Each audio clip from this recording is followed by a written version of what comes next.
Bago tayo magsimula, gusto ko lang batiin ang bagong miyembro natin ngayong buwan. Shout out sa iyo Frank Paglinawan Jr. Maraming salamat sa pagsali sa membership natin at sa patuloy niyong pagsuporta. Dito muna tayo sa loob ng Internal Enlightenment Facility kung saan ang bawat salita ay parang isang dambuhalang laro ng chess sa tindi ng tensyon. Hinarap ni Elder Yonsim ang ating bida ng may napakabigat na prinsipyo. Wika ni Elder Yonsim, gaya ng alam mo na, ang Internal Enlightenment Facility ay ang pinaka-neutral na grupo sa loob ng Divine Cult. Iyon ang dahilan kung bakit hindi ko ipinakita sa iyo ang mga file. Sigurado akong alam mo rin na ang paghingi nito sa akin ay hindi normal, hindi ba? Siyempre, tipid na sagot ng ating bida sa kaininom ang kanyang tsaa.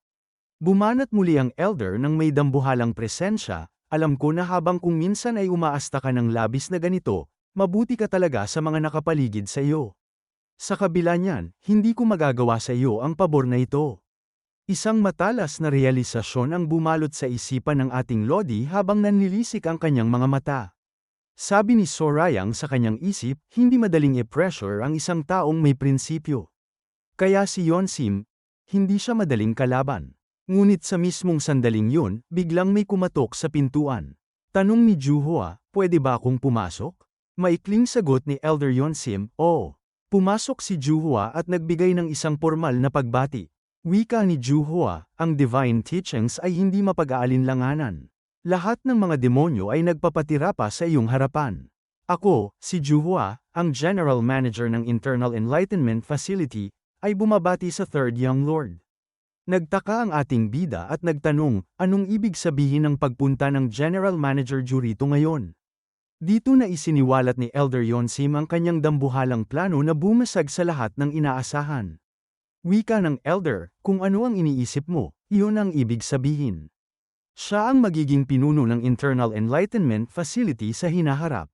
Walang kumo kontra rito, at kahit mayroon man, pipigilan ko sila. Hindi ko pakikinggan ang mga detalye ng pabor na gusto mong hingin. Balak kong lumisan sa silid na ito. Tatakpan ko ang aking mga mata at tainga. General Manager Ju, hindi ko pahihintulutan na ibigay mo ang pabor ng Third Young Lord. Patawad, ano po yun? Gulat na tanong ni Juhua habang nanginginig sa kaba. Napakalupit na twist, binitawan ni Elder Yonsim ang huling utos na yayanig sa katapatan ni Juhua. Kahit ganoon pa man, dapat mong ibigay sa kanya ang pabor. Literal na napatigil ang mundo ni Juhua sa tindi ng narinig. Pagtataka lamang ang tanging naisagot niya habang binalot ng dambuhalang pagkagulat. Napakabangis. Mukhang ang entablado ay handa na para sa isang lihim na pakikipagtulungan sa ilalim ng mapanuring mata ng Internal Enlightenment Facility. Binitawan ni Elder Yonsim ang kanyang huling pahayag bago tuluyang lumisan. Wika ni Elder Yonsim, ang ginagawa ko ay hindi iba sa isang ostrich na ibinabaon ang kanyang ulo sa buhangin. Ituring mo na lang itong huling regalo ko sa iyo. Literal na napatigil ang ating bida sa tindi ng narinig. Pinanood niya ang pag-alis ng elder habang nanlilisik ang kanyang mga mata sa tindi ng realisasyon. Nakangiting wika ni Sorayang, naku naman, hindi ko pwedeng baliwalain ang narinig ko. Para siyang isang nine-tailed fox. Samantala, lumipat ang eksena sa quarter ng ating bida kung saan isang hindi inaasahang tagpo ang kasalukuyang nagaganap. Nagtatawanan ang misteryosong elder at si Yosan Green habang nag-uusap ng buong lugod. Wika ng tattered elder, haha, napakahusay. Habang nabuhay ako ng mahigit 70 taon, hindi ko pa masyadong nakikita ang mundo. Iba ka, nakapunta ka na sa napakaraming lugar sa murang edad. Napaka-solid na papuri. Sumagot naman si Yosan Green ng may kababaang loob at mapaglarong tono. Wika ni Yosan Green, masyado po kayong mabait. Sadyang abala lang po kayo. Isa lang akong pasaway na nakarating kung saan-saan dahil marami akong oras. Dambuhalang katuwaan ang bumalot sa paligid. Hirit pa ng matanda, haha. Pinagsisisihan ko ang aking kabataan noong nakilala ko at nakausap ang isang katulad mo. Malay mo, baka nagkaroon ako ng isang mabuting apo na katulad mo kung nagpakasal ako ng maaga. Hehe. Hindi pa huli ang lahat ngayon, alam nyo yan, biro ni Yosan Green habang tumatawa. Hey, huwag kang maging masama sa isang lolo na mahigit 70 taon na. Pabalik na tawa ng matanda. Ngunit sa mismong segundo na yun, dumating na ang ating bida. Yanig ang buong lugar sa presensya ni Sorayang habang tinititigan ang bisita. Tanong ni Sorayang, sino ang sadya niyo rito? Literal na napatigil ang hininga ng matanda nang masaksihan ang tindi ng kakayahan ng ating Lodi. Sabi ng tattered elder sa kanyang isip habang naniningkit ang mga mata, nandito na siya. Oh, gumagamit siya ng footwork technique kahit sa normal na paglalakad lang. Hinarap ng matanda ang ating bida nang may matinding paggalang at winika, isa lang akong ordinaryong matanda. Pagbati sa Third Young Lord. Ngunit seryosong tumitig ang ating bida, handang alamin ang katotohanan sa likod ng misteryosong bisitang ito.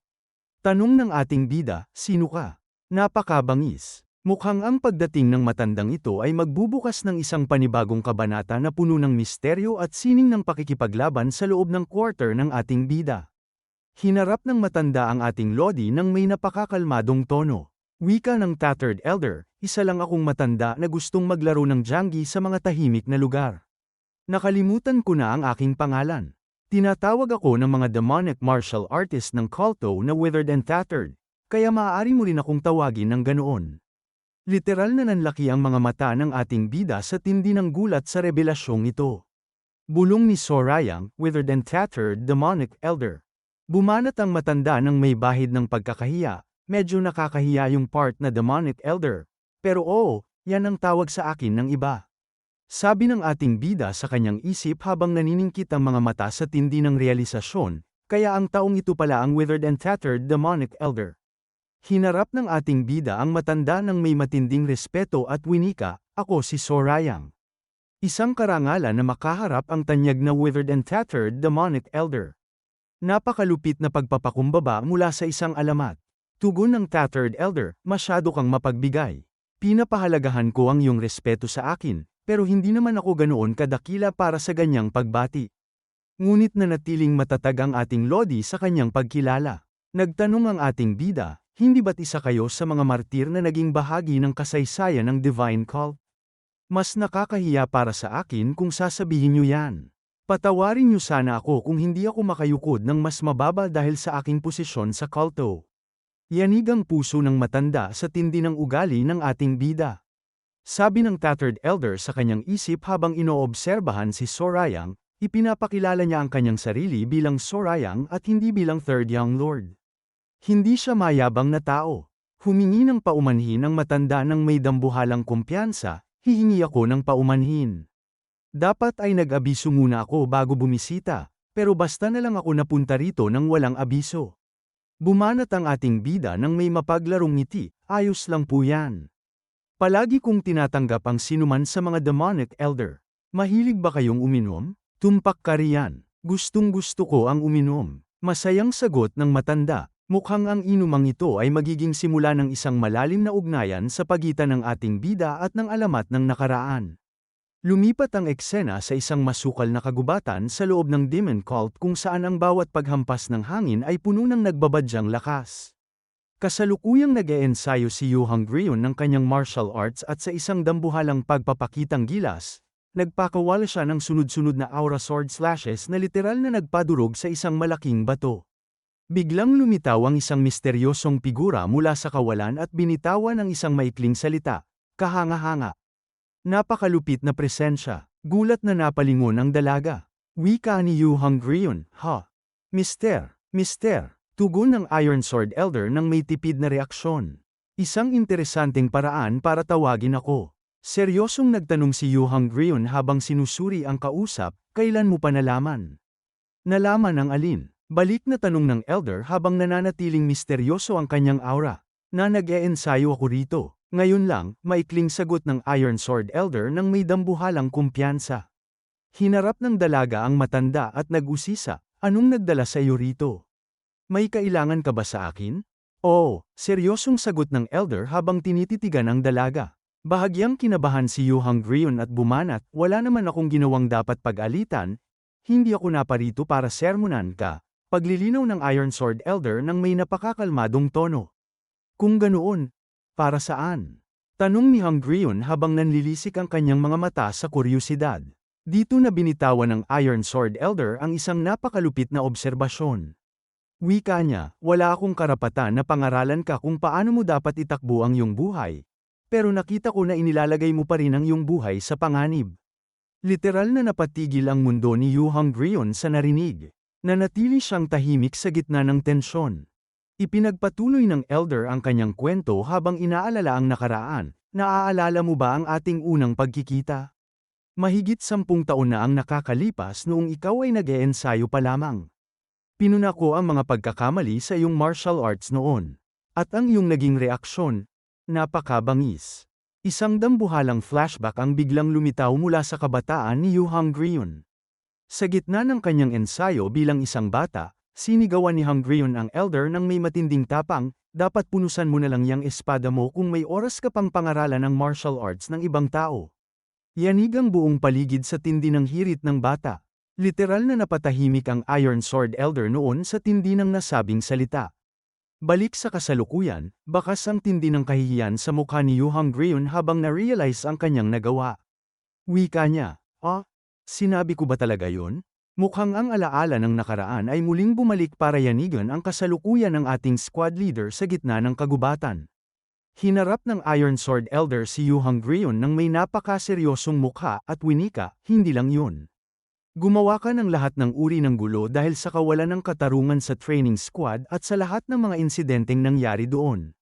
Sinabi mo na ang isang mataas na opisyal ng organisasyon ay dapat mas maayos na pinamamahalaan ang kanyang mga tauhan. Kung hindi kita pinigilan, napatay ka na sana ng instructor dahil sa mutiny o pag-aaklas. Napakalupit na revelasyon. Ngunit ang dalaga ay tila wala sa mood para sa isang lecturer. Wika ni Yu Hongrion, "Hoy, matanda. Masaya akong makita kang muli matapos ang mahabang panahon, pero abala rin ako. Binabawasan ko ang oras ng tulog ko para lang mag-ensayo. Masyado ka talagang madaldal. Kaya ano ba ang gusto mong sabihin sa akin?" At sa mismong segundo na yun, bumunot ng espada ang Iron Sword Elder. Itinutok niya ito kay Yu Hongrion na lumikha ng napakalakas na hangin. Yanig ang buong paligid sa tindi ng presensya ng matanda. Literal na napatigil ang hininga ni Yu Hongrion sa gulat. Wika niya, ito ay dito na isinagawa ng matanda ang isang nakakangilabot na teknik. Wika ng Iron Sword Elder, ang Dragon Sword 10 Techniques. Isa itong sword technique na nilikha ko gamit ang lahat ng natutunan ko mismo na sumasaklaw sa mga sword techniques ng Orthodox, Unorthodox, at Demonic Mirum. Napaka-solid na sining. Nanlaki ang mga mata ni Yu Hongrion sa tindi ng pagkamangha. Wika ni Yu Hongrion, ang Dragon Sword 10 Techniques. Kamukha ito ng aking Phantom Beast Great Sword. Binitawan ng elder ang isang mapang-asar na hirit, syempre. Ninakaw mo ito sa akin. Hindi nakapagpigil ang dalaga at sumigaw. Wika ni Yu Hongrion, hindi ko ito ninakaw. Ako mismo ang nag-imbento nito. Ngunit nanatiling matatag ang Iron Sword Elder sa kanyang panig. Wika niya, oo, inimbento mo ito. Gayunpaman, hindi mo ito magagawa kung hindi ko ipinunto ang mga pagkakamali sa iyong martial arts. Bumanat si Yu Hongrion ng may matinding paninindigan at tapang. Wika ni Yu Hongrion, naiintindihan ko na kinuha ko ang iyong martial principles nang hindi ko sinasadya. Pero ano naman, dapat ko bang ibigay ang braso ko bilang kapalit? Napakabangis. Mukhang ang tapatang ito sa pagitan ng alamat at ng henyong dalaga ay magbubukas ng isang dambuhalang labanan na yayanig sa buong kagubatan. Matapos ang mainit na tapatan, binitawan ng Iron Sword Elder ang isang nakakangilabot na tanong na tila humahamon sa tadhana. Wika ng Iron Sword Elder, hahayaan mo ba akong kunin ang braso mo kung sasabihin kong oo? Napaka-solid na paninindigan. Hindi nagpatinag ang dalaga at bumanat ng may napakatapang na boses. Wika ni Yu Hongrion, syempre hindi. Kahit na malinaw na matatalo ako kung maglalaban tayo. Lalaban ka pa rin sa kabila ng kaalamang yan? Usisa ng elder habang nanlilisik ang mga mata sa tindi ng kuryosidad. Yanig ang buong paligid sa sagot ni Hongrion. Sigaw niya, kung ganoon, dapat ba akong umupo na lang dito at hayaan kang kunin ang braso ko? Hindi ko magagawa yan. Kung mawawalan man ako ng braso, sa huling pagkakataon ay kukunin ko rin ang mata ng aking kalaban. Napakabangis. Napangiti ang Iron Sword Elder habang ang usok mula sa kanyang teknik ay dahan-daang humuhupa, na nag-iiwan ng isang misteryosong aura sa paligid. Wika ng elder, hindi ko maintindihan kung paano tayo pinag-ugnay ng tadhana. Hindi ito isang bagay na dapat kong sabihin bilang isang taong tinatawag ng iba na demonic elder, pero mahirap talagang intindihin ng langit kung minsan. Yuhang Grion, mananatili ka ba bilang Berserk Demon Squad leader, o mapapasailalim ka sa akin at magiging disipulo ko? Pumili ka. Literal na napatigil ang mundo ni Yuhang Grion sa tindi ng alok na ito. Samantala, lumipat ang eksena sa tirahan ng ating bida sa ilalim ng maliwanag na buwan kung saan ang inuman ay nagiging entablado ng mga lihim at dambuhalang plano. Magkasamang nagtatagay ang ating Lodi at ang Tattered Elder sa gitna ng katahimikan ng gabi. Wika ng matanda, kahanga-hanga. Pagdukot bilang tugon sa pagdukot. At lahat pa sila ay mga disipulo ng Beast Palace? Napakatapang mo talaga. Humarap ang ating bida ng may napakakalmadong tono at binitawan ang kanyang sariling realisasyon. Wika ni Sorayang, masyado lang talagang wild ang personalidad ko.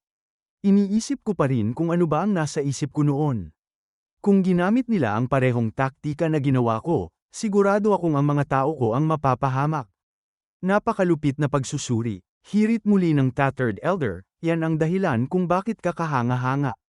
Kung alam mo ang mga butas sa isang taktika na nagtagumpay, siguradong mas gagaling pa ito. Hindi ko na malayan ang takbo ng oras. Sumikat na ang buwan. Binalot ng misteryo ang atmosfera habang itinaas ng matanda ang kanyang baso ng may dambuhalang presensya. Dagdag pa niya, akala ko ay kailangan ko lang ng isang maikling usapan, pero ang kasakiman ng isang tao ay walang katapusan. Ngayong nagbahagi na tayo ng alak, gusto ko pang magbahagi ng iba pang mga bagay. Napakabangis. Mukhang ang gabi na ito ay simula pa lamang ng isang mas malalim na ugnayan o revelasyon na yayanig sa buong pundasyon ng Divine Cult. Matapos ang kanilang pag-uusap, sumang-ayon ang ating Lodi ng walang pag-aalinlangan. Wika ng ating bida, sumasang-ayon ako. Punta ba tayo sa ibang lugar? Mungkahi ng Tattered Elder, at agad na nagtungo ang dalawa sa dambuhalang training ground para sa isang hindi malilimutang paghaharap. Hinarap ng matanda ang ating bida ng may napakakalmadong tono at dambuhalang presensya. Wika ng Tattered Elder, hindi mo na kailangang pahalagahan ang filial piety pagdating sa akin. Ang filial piety ay tumutukoy sa pagrespeto sa isang matanda.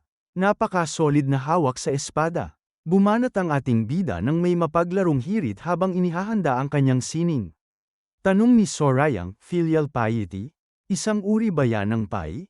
Magsisimula na ako, kahit kailan mo gusto, hamon ng matanda ng may matinding kumpiyansa. Isang nakakangilabot na realisasyon ang bumalot sa isipan ng ating bida habang nanlilisik ang kanyang mga mata. Sabi ni Sorayang sa kanyang isip, tapos na ang panahon ng pakikipaglaban sa ibang successor candidates na kasing edad ko. Ang tunay na kapangyarihan ng Divine Cult, ang Nine Horns ni Li Cheonsang, at ang Great Nine Demonic Elders. Inasahan ko na makakakuha ako ng pagkakataon na labanan sila balang araw, pero ang isipin na ang araw na iyon ay ngayon, sa wakas ay naabot ko na ang antas, kung saan maaari na akong mag-ensayo laban sa isa sa Great Nine Demonic Elders. Tingnan natin, yanig ang buong paligid ng pakawala ng ating bida ang kanyang dambuhalang chi. Sa isang mabilis na galaw, iwinasiwas ni Sorayang ang kanyang espada para hiwain ang matanda, habang ang elder ay nananatiling nakatayo lang at hindi man lang gumagalaw. Napakalupit na eksena, literal na tinamaan at nahiwa ang elder. Ngunit sa tindi ng kuryosidad, napatigil ang ating Lodi dahil sa isang bagay na hindi niya maipaliwanag. Pagtataka ng ating bida sa kanyang isip, sigurado akong tinamaan ko siya roon? Ngunit bago pa man makabawi ang ating bida, isang dambuhalang counter-attack ang sumalubong sa kanya. Itinuro ng elder ang kanyang daliri sa dibdib ni Sorayang, bumuo ng isang kamao, at binitawan ng isang napakalakas na suntok. Sa tindi ng impact, literal na tumalsik ang ating bida at bumangga sa pader. Kok! Ungol ng ating bida habang iniinda ang sakit. Dahan-dahan siyang bumangon mula sa pagkakabagsak habang sinusuri ang kakaibang lakas ng kanyang kausap.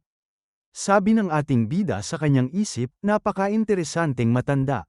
Binitawan ng Tattered Elder ang huling banat ng may napakakalmadong tono at awtoridad. Wika niya, akala ko ay sinabi ko na sayo na hindi kailangan ng filial piety. Napakabangis. Mukhang ang tapatang ito ay simula pa lamang ng isang pagsasanay na yayanig sa buong pundasyon ng Divine Cult. Maraming salamat sa panunood. Kung nag-enjoy kayo, Click nyo naman ang like button at mag-subscribe para lagi kayong updated sa mga uploads namin.